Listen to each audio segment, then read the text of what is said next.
Hello again, everyone. I am Gary Godsoe. Welcome to Green Flag TV and Velocity Online Racing's coverage of Round 6 of Season 14 of the VOR Signature Series, the IndyCar Championship. And today we come to you from the Texas Motor Speedway for the 9th running of the Texas 375, presented by Loverns, Inc. I am so thrilled to be joined in the booth by one of the great voices in all of iRacing broadcasting. He is the czar of the iRacing broadcast booth. It is the great Justin Prince. Justin, my pleasure to have you here. Welcome to Texas Motor Speedway and the Velocity Online Racing IndyCar Series. Thank you very much for having me. It's going to be an interesting race today because we've discussed a lot when it comes to some of the potential attrition. We've seen troubles in the past, as you see on screen, where attrition can happen a lot when it comes to the circuit, Gary. Tonight, it's going to be about can you manage the tires and can you manage that drag race to the end. We're expecting about 50 laps per stint, but we don't think they're going to quite make it 50 laps per stint with the tire wear that we're hearing on the left sides. The left sides are wearing quite an awful lot, and to the point that they might have to cut some of these stints a little bit short, more along the lines of maybe 40 laps or less, thus turning this into about a 6-stop race. So lots of times when we hit pit road, just tons of mistakes can happen if you're going to hit pit road 6 times, but that's assuming we go green the whole time. And I don't think we're going to see green flag racing from flag to flag. 88 and 122 on the track temps. Here we go. Oh, we're already spreading out. The chaos already as they start. Mateus Strauss tries to go for second. The rest of the field takes an offset 4 wide to start for the back straightaway. Oriya squeezed to the wall, nearly the contact there for Saucier. Saucier drops off back. All while the 21 machine runs away up front. Talked about the need to be able to search around a little bit, maybe get those jumps on the way, Jacker, but better yet, make sure you find some cleaner to the nose. It's going to be difficult to make some of the moves. Saucier, at the very least, finding confidence there. Look at this up front, though. Santos, Alonso's trying to charge up and taking nearly to the grass. There is a lot of suction scenes with this car tonight, but as you can see, it's so hard to make the car just stay to your line. Brewer just pushed up the track.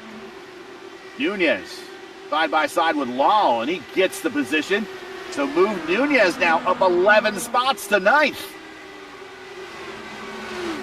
By the way, Strauss, we did mention was having some issues earlier on. Well, his issues just seeing him flooring down pit road, Gary.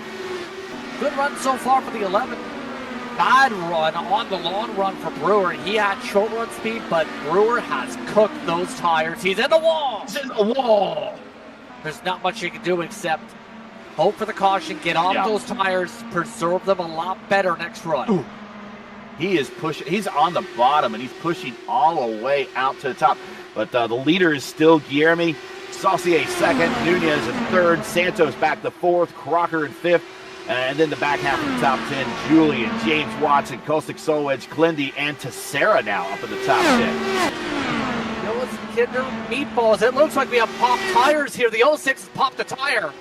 If I had my telestrator, I'd write a frowny face on his right sides right now in his car. Look at the wear on it. When he comes to a stop, you're going to see it is down to the tread. It is beyond the tread. It is down to the cord now. Watch this as he comes in.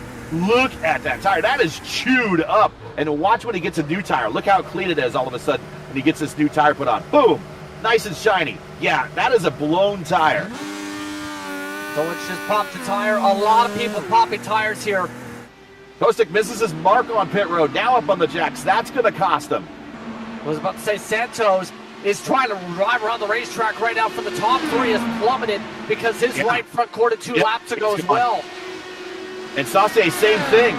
Guillermi just gets blown off the road by Kostik Solwedge and Brewer.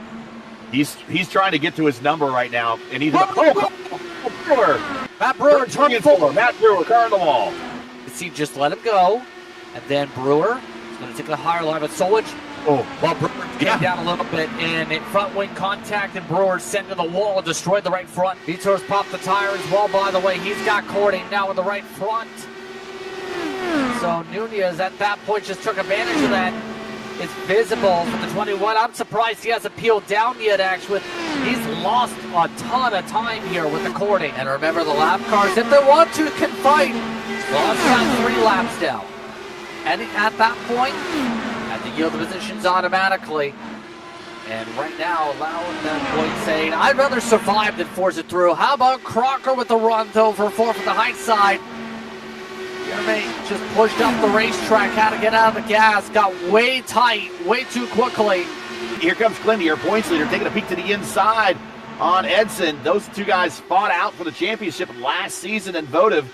And here they are side by side off of 4, and Clindy right now has the edge, but going into turns 1 and 2, that high line is going to come in. It's going to allow Edson a bit of a run, but not enough. And now Clindy, Brazilian, clears the Brazilian, almost contact. And now he tries to go to the inside on Vitor. No damage, no major issues despite that little bump.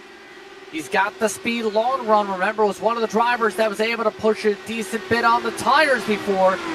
That's allowing him to just carve his way, even with a couple lap difference. That tire difference, Gary, is huge to be able to dig on this racetrack with the temperatures today. And it's just absolutely destroying Vitor's track position over the course of his run. One of the fastest cars early on. Now, he's one of the slowest, 27 flats. And he is sparking up a storm. He's going so high. He's starting to bottom out a little bit with how much he's trying to go up the racetrack here to try and get the car to rotate. It's not working. Spot after spot being blended. Nothing much you can really do. I'm pretty certain the way things are going, it's trending green, which is definitely not what anybody... Whoa, I just jinxed it. My goodness. Oh, Wow. And we got tumbling down the backstretch, and there it is. Caution. And I think the tires just finally gave up on him here. Yeah, Commentators curse there. Yeah, just hit the wall, push tight, and nowhere to go for inch. The closing rate and everything with these cars at near 200 miles per hour, he's there before he knows it. And after a pretty good Indy 500, I think finishing in the top 10. Not going to get a top 10 finish in the follow-up race here at Texas. And we are under caution at lap 88 for the first time. And that's going to be a big sigh of relief for this field as everybody on the lead lap, which is only the top 10 cars. I think Fiolis, yeah, he's going to stay out and hope for the wave around. But everyone else coming to pit road in the top 10. Nunez, Saucier, Watson, Clindy, Crocker, your top 5. And here we go, fanning out. And already... Clindy to the inside, on the outside of Coker. Coker lets him go. Go Christensen, Watson, and Watson.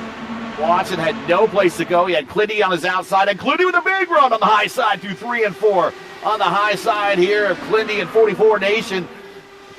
He's going to try to hold him off into turns 3 and 4, or 1 and 2.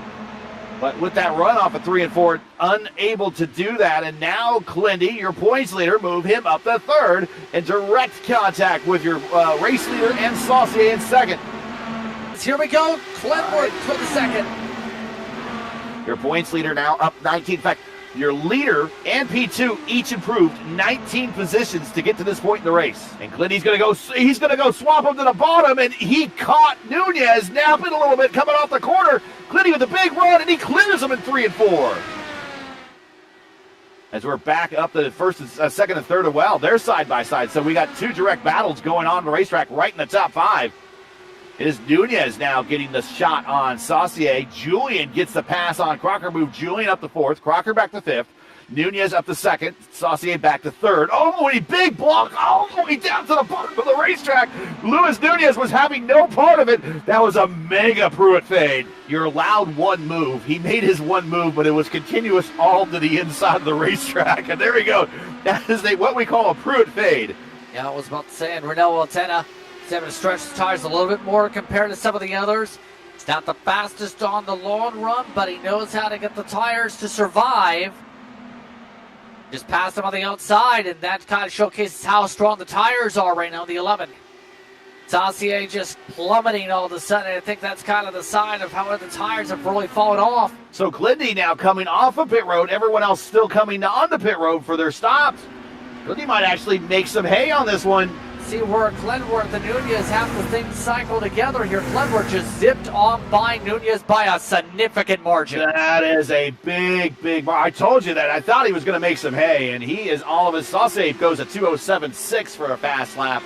But Clindy now is going to have himself about a 3.5 second plus lead. Watson Big forced send it. to the inside. Yeah, he just sends it right in there in the 1. And he's going to clear him on the other side of the corner out of 1 and 2. And now he's in position to actually pull away in the 3 and 4. But no, Saucier comes to the back on the inside, side by side off the corner. And Watson, I thought, was going to slice down on him, but not quite clear. Still side by side, not giving each other a lot of room coming off the corner, as Nunez has ran down every bit of that 3.5 second lead that Clindy got on the last handoff on pit stops.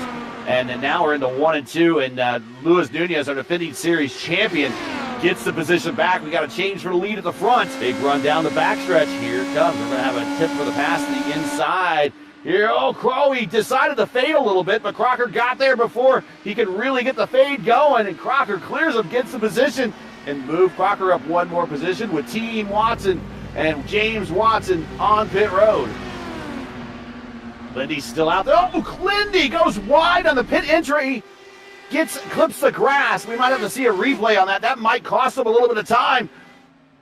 Yeah, will we get a black flag from that? The reason I think that happened, his tires started cording as he hit the brake.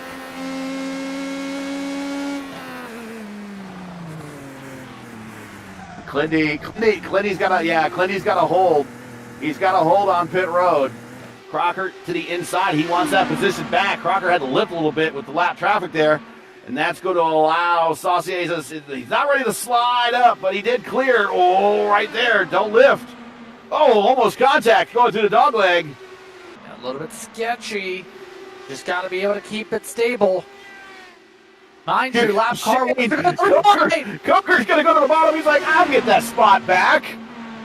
League rules say if you're more than 3 laps down, you should really yield, and he is battling back, and right everything right where it was about 5 laps ago. It's all over again. Yet again, forced to the inside. I think this time, though, Saucier may get the advantage. Oh, Crocker nearly hit him. Don't go anywhere, folks. This is where the caution might happen right here. These guys are doing a real good job at keeping it off one another. And he's just right. Oh, and that time, Saucier stayed high and actually did a little bit of a block on Crocker. Now to the inside, he's going to defend. Dominating day for Nunez. Ready to cap it off. 119 laps led by the end of this one. He's been a strong driver throughout his iRacing career. He's ready to close it out here in Texas. In the 3 and 4 final time, win number 2, win number 7 for our defending series champion. The number 1 car goes to number 1 in Texas. Your winner, Luis Nunez. And here are your results here from the Texas 375 presented by Loverns Inc. With the sky shot over the Metroplex. Luis Nunez with the win, June Altina second, Santos third, Solway fourth, and James Watson your top 5. Then we got Saucier, Crocker, Teixeira, Hinder, and Clindy. Clindy, despite a bad race with a mistake on pit road, still brings home a top 10. We'll see how bad the points difference is with his 10th place finish, but his top 10 nevertheless. Fiolis, bit of an adventuresome race for him, 11th. Coker in 12th. Dufresne in 13th. Mason Mitchum in the Rocket Pop Machine in 14th. Christensen in 44. Nation representing in 15th spot. Then we have Hatsima, Van Gaspel, Law, Jeremy, and Inch, your top 20. And on the final page, we got Strauss, Brewer, and Jensen, the remainder of this 23-car field here in Texas.